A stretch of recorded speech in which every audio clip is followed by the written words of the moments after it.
guys, I'm Captain Eddie Castle and welcome to my shop. You know how to get to my shop? Backstroke. That's right. I went to Waco for a weekend, came home and found a guy named Isaac blowing through the neighborhood, raining on everything, knocking over trees, took some panels off the roof, wet everything in his path. Dude was angry and moving slow. Well, we're recovering from Hurricane Isaac. Wasn't much of a storm, but he was a hell of a rain. With that in mind, I got back in the shop. Oh, the yard looks a wreck. The shop looks a wreck. The machine shop looks a wreck. It's all terrible, but it'll dry. That's all I worry about. It'll dry out, and then we'll be back to normal. It has held up orders, though, because I can't get product in, and I can't get product out. But by the day after Labor Day, I should be caught back up again. So if you're looking for your stuff, that's where it's at. Now, oh, speaking of that, I still got one heck of a fall sale on right now. That's it. Check out my website, look for the Fall Blowout sale, and you'll see more. I got something to show you from the show. In Waco, I met hundreds of guys, woodturners, ladies too, who watched the videos, and they all came up and said thank you and how you doing and all. Really nice to meet you folks, except that one guy in a green shirt that kept telling me to get my butt out of Brazos County. I didn't make much of it, but he was always carrying a stick. I think his name was Don, but y'all know who he is. You guys in Brazos County, y'all check him out. All right, at the show, I ran across Ruth Niles. I can say that, Ruth Niles. Ruth is the lady who sells those fantastic stainless steel bottle stoppers that don't stain. You thread them into the wood or the acrylic or the diamond wood or whatever you want. She's got some other great products too, some mandrels for turning those, but she had a really nifty thing. It's called an indexable faceplate. Now, this goes on a mandrel that goes into your headstock, and it's got 8 different holes back here, so you can move it off center. But better than that, you can index it. You can take these 2 screws out and rotate it to index it. What does it do? It helps you do things like this, if you can see it. Little medallions and patterns and all these things. Now, you make a simple box, and you have a simple box lid, and you want to put some pop into it, right? Okay, you put a waste block on, and then you make it a jam chuck, and you put your lid on, and then you turn it on out of center, and you put some scribes in it. Then you index it and scribe it the other way, and you get a sunburst effect. Oh, it's amazing what you can do. And Ruth's got examples of it, and Yo-Yo Spin, Ed Davison's got some really great videos on it. If I can put a link to them, I will. Whew, it's humid in the shop today. All right, let me explain how this works. This is a mandrel. It fits in the number 2 Morse taper. It's number 2 Morse taper, and it's got a 3/8 inch 16, I believe, on the outside. And I'm holding it in place with a drawbar. A drawbar goes clean through the headstock and tightens onto the back of the mandrel. And it pulls the mandrel into the headstock. Now, why do I want that? Well, I do that for my pen mandrels and for my mandrels I use to do bottle stoppers. It keeps the number 2 Morse taper from working its way out. So when you put this on, I'm going to put it center, and I added a glue block to it, so I have a waste block on it. When I go to true this up, enough vibration just sitting with the number 2, it might walk its way out. That could jump out and hurt you. So you put a drawbar, which is a 1/4 inch all thread rod. You can just put a washer and a nut on the back side, but I have a star nut and an adapter because it came off one of my other rigs. I had it ready. I have about 4 different sizes of drawbars made for this lathe and my other lathes. So I have that in. You're way far away, aren't you? Yeah.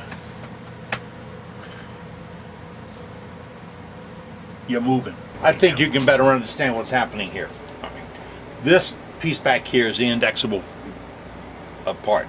it is the off-center part of the indexable faceplate. The piece in between, you can barely see the joint, pencil, see the joint. That's the off-center part, and that's the indexable part. Multi-purpose thing here. It's really cool. It's about 50 bucks.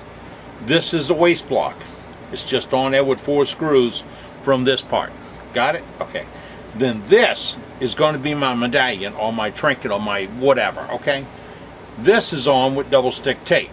I put it on last night, and when I put it on is a technical term, meaning when I put it on there, I brought up a soft touch and put a little pressure on it and let it sit for a few minutes. That makes that double stick tape just lock up a little bit better. All right, it's on there. To be safe when you start, if you could, go ahead and leave the double stick tape, the piece right there, and work from there. Turn it the first time, get the corners off. I 8-sided the piece.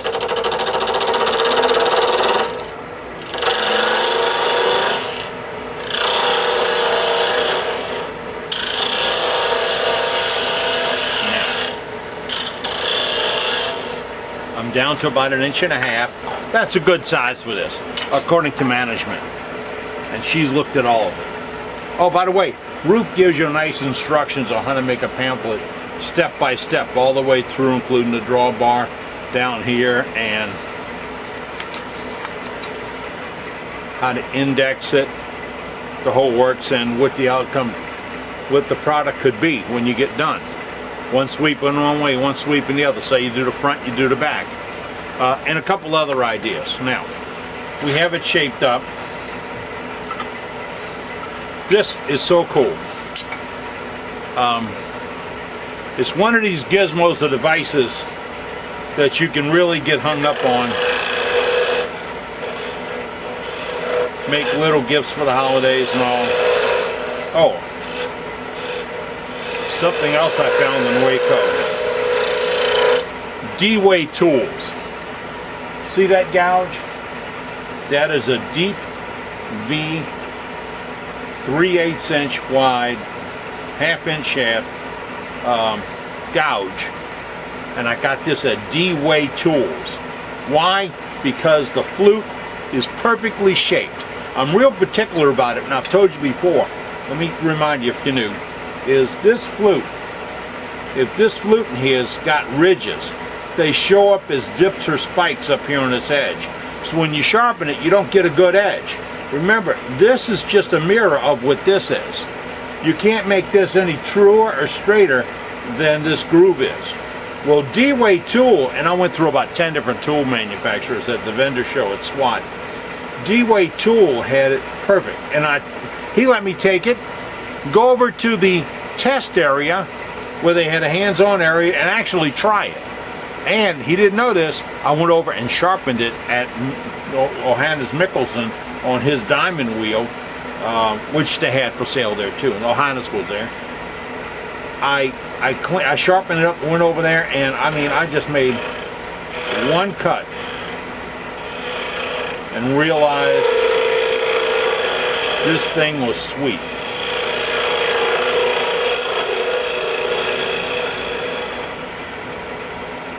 I still love my carbide tools, but when I need a gouge, I want one to be sweet.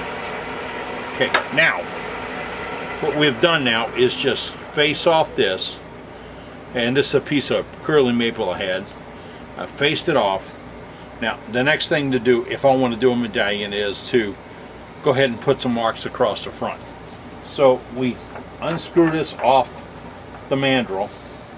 It's only hand tight. Looking at the back, I'm going to pick number 2. I'm going to mark it a little bit because I don't remember every time. Yeah, 1, 2. Yeah, I get confused like that. I'll roll it on there, and then see what happens. It moves the center out of center. Do you follow that? It moves the center out of center. Watch. This was our center, right here.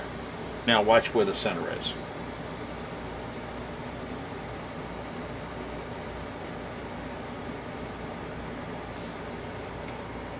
I'll bring the tool rest up to dead center. That's my center. Now, looking for a better pencil. That didn't work worth a darn. Okay. So, if I want to, I can do a loop here, then step out about a 1/4 inch. Oops, you don't want to unscrew it. Well, I was driving it by hand wheel.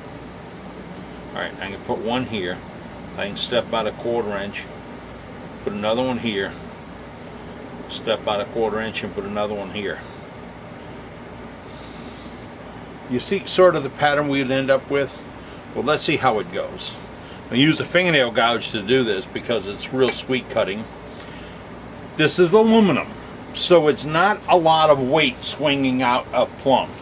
And if I'm up at about, let's say I'm going to go about 600 RPMs, I barely feel the shimmy in my lathe. Little bit, not much. I'm going to go in, I can see that circle. You can see it, yeah. So I'm going to go in, make my depression.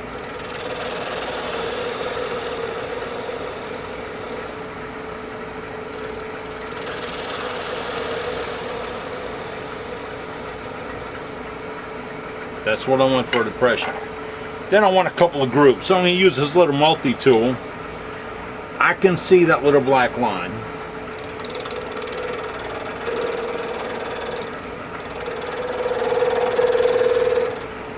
And I can see the next one. And I can see this one.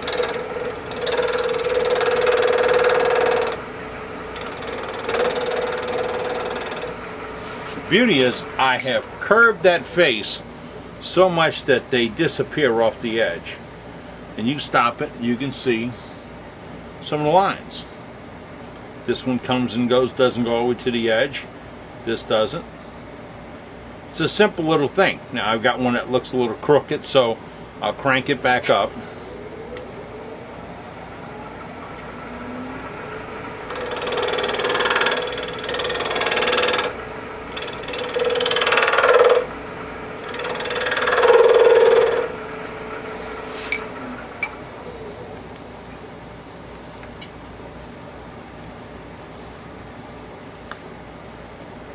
I've put those 4 scars across here, and we're going to sand this out. Now, you don't like this? That's fine.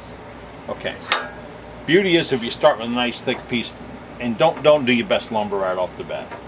Play with it. Go back to center.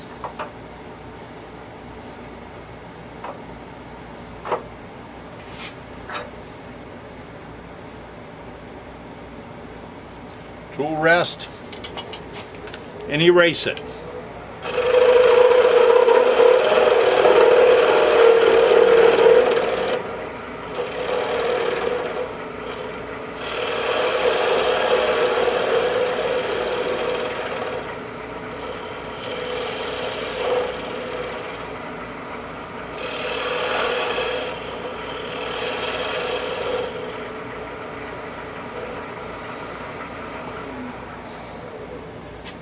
Got it? I still had that low depression, so we're going to go back to number 2 and start over again.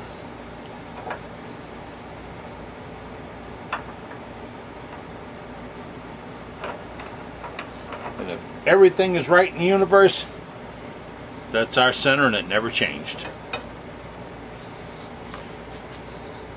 You can play with this and have a little fun with it. Another version, let's just use the corner of your skew to do that.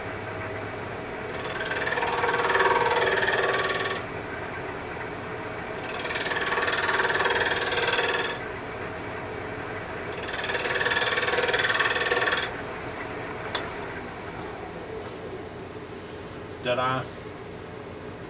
You come out with another one.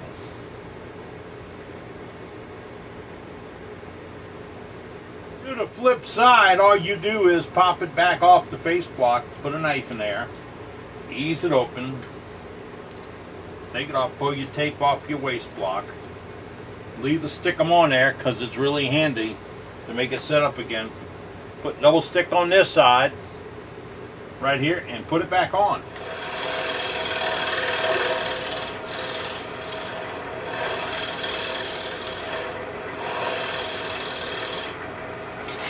Sand a little. Hey, at SWAT, the vendor area was really great. Ran across Vince Welsh. Vince's Wooden Wonders, my source for all my sandpaper. And he's got a new silicone carbide paper that cuts like a knife. It's awesome. I have some on its way. Really, I bought some.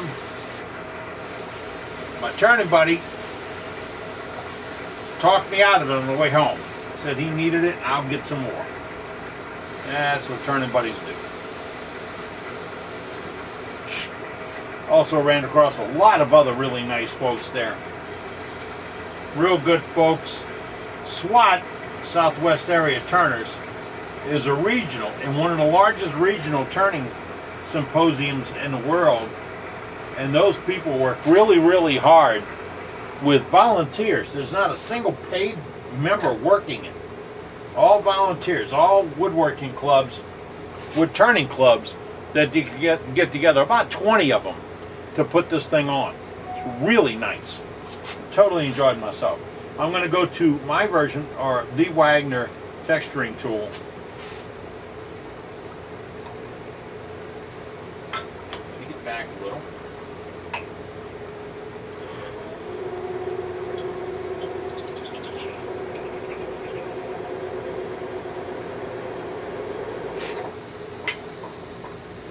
Put a little texturing on the bottom part of that.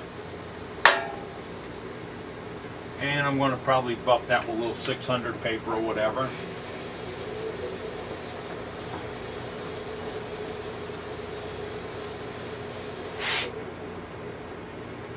Always got the wife's toothbrush out here for cleaning it up.